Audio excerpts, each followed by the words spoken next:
One Miss Feather the cat. So here's my little baby. Just want to point out, I always use these USB drives, and I'm sure you do too. Actually, I was into these when they first came out. My boss loved them when I showed him that. He used to wear it around his neck when these were brand new, brand new thing. I'm talking back in the early 2000s. But I found that sometimes, I'm going to tell you one type to avoid.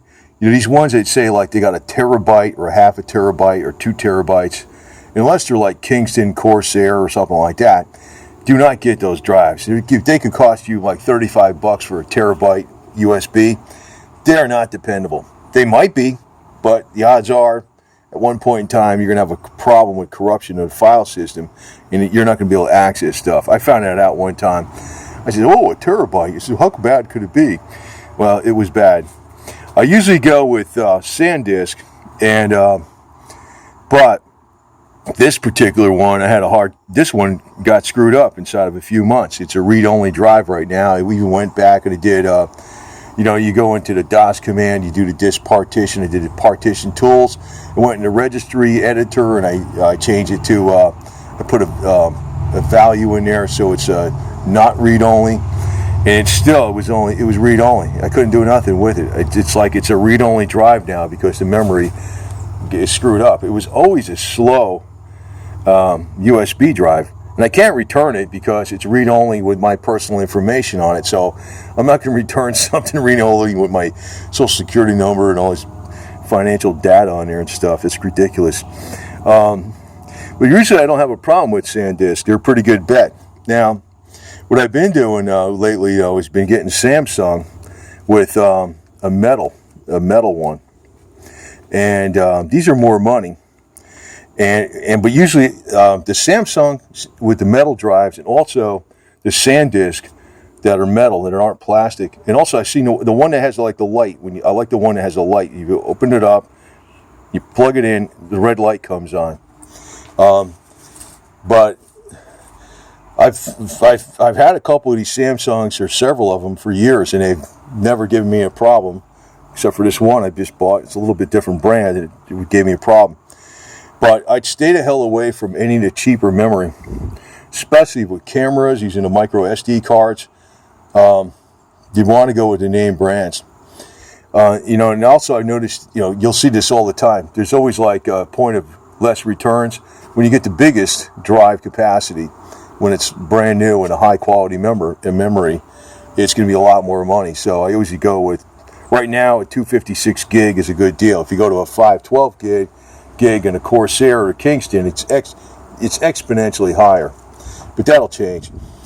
Something else I want to point out, a lot of times these connections in the computers, whether it's an SD card, a USB drive, or whatever, it could be like I don't even know what you call those plugs, a little wire that goes in there that connects one of your devices, or even the HDMI for the video.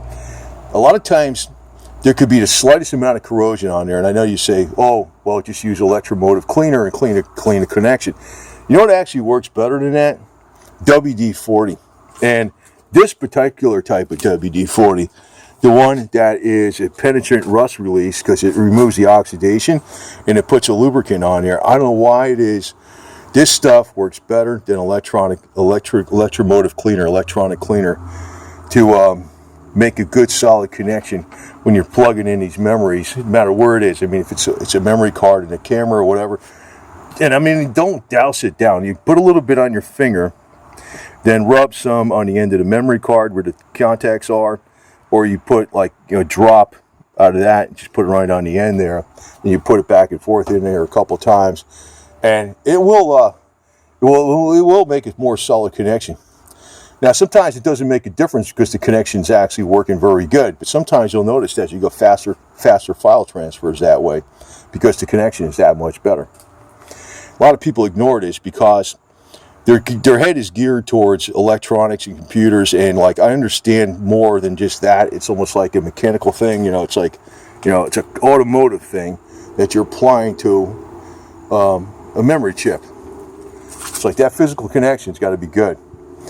So, I'm doing this right now as I've been upgrading my computers. I might I just did a laptop. We put a terabyte drive on it. I might put a 2 terabyte on it later on.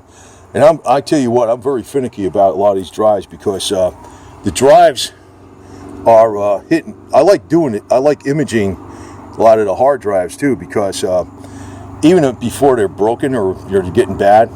Because what I do is it's like I have an extra spare. So in other words, I image the drive, I put a bigger one in, and I have the old one. It still works. There's nothing wrong with it.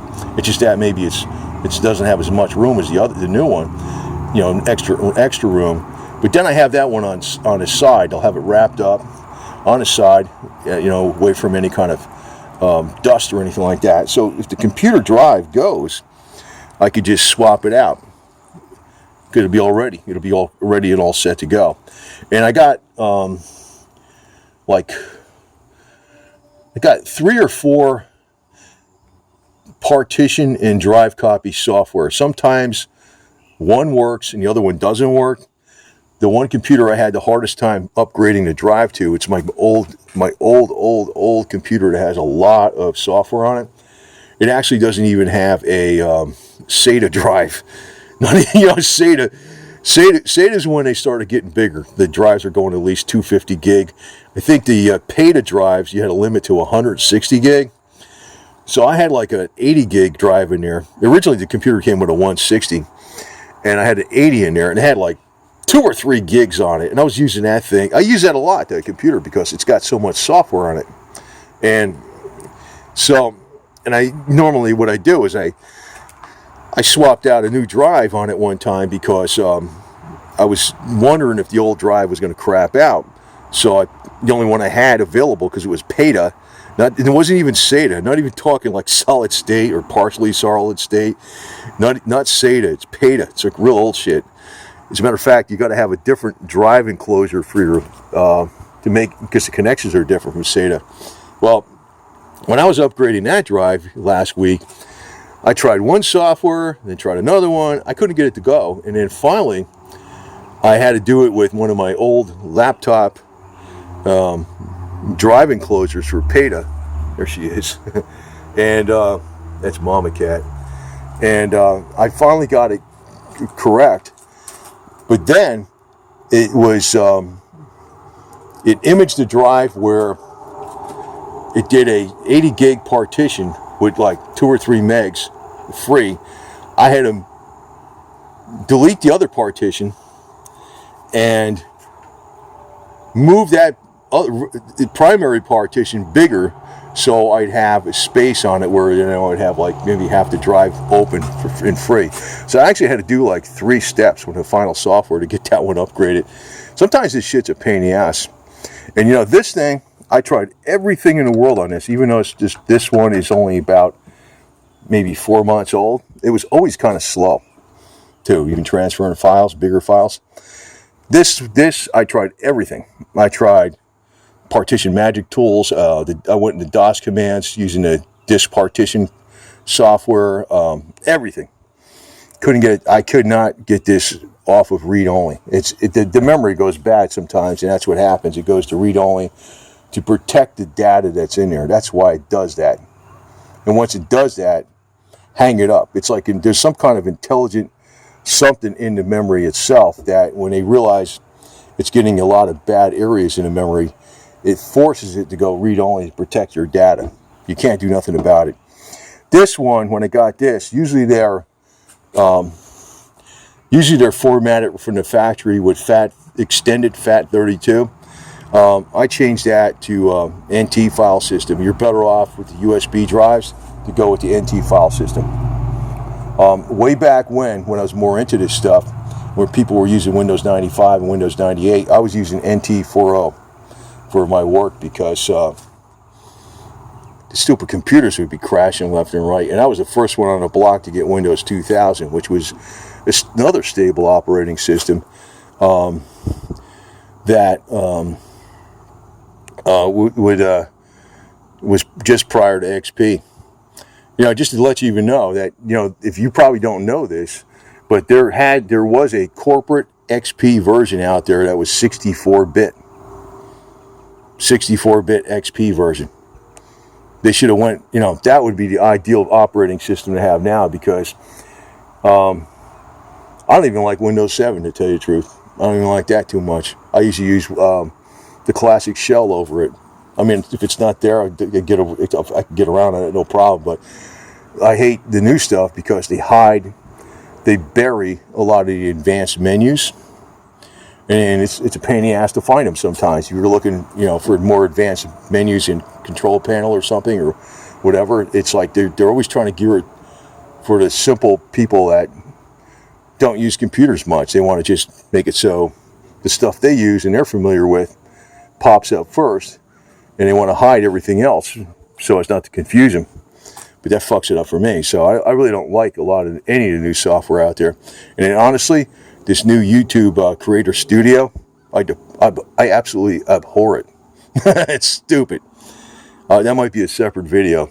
But anyway, I just want to point this out that, you know, and if you want to drop a couple bucks in my PayPal over at BitChute, I'd appreciate it. These video things actually, they eat up a lot of freaking software. They tear up. I mean, they just tear up shit, man. I got several computers I'm using, and I can actually make better videos if I wanted to, but YouTube's not paying me a freaking quarter. You know what I mean?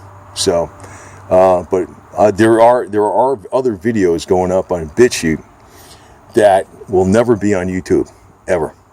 And that's where I want you, if you want to visit me over there, that's where you can pay me some money if you want to, because this YouTube is mainly going to be how-to videos on YouTube and just daily events and cats and stuff like that. There's not going to be anything else.